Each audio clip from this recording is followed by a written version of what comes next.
খুবই গুরুত্বপূর্ণ প্রশ্ন। 200 সিসি N/20 HCl দ্রবণ।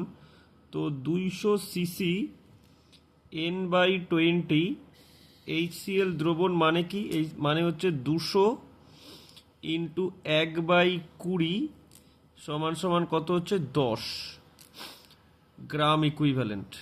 গ্রাম ইকুইভ্যালেন্ট, ঠিক আছে। একইভাবে তাহলে কত আছে?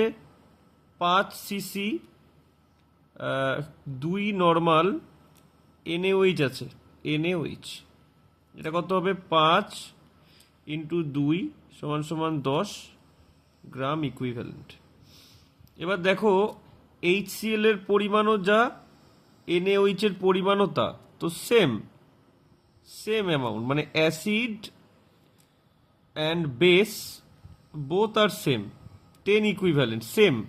যদি অ্যাসিড আর বেস সেম হয়ে যায় তাহলে পিএইচ এর ভ্যালু হয়ে যাবে 7।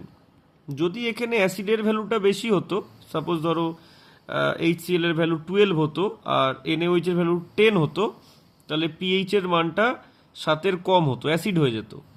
আর যদি ধরো এই HCl এর ভ্যালুটা 10 হতো আর NaOH-টা 12 হতো, যেহেতু বেসটা বেড়ে যাচ্ছে তাই পিএইচ এর ভ্যালু 7-এর বেশি হতো।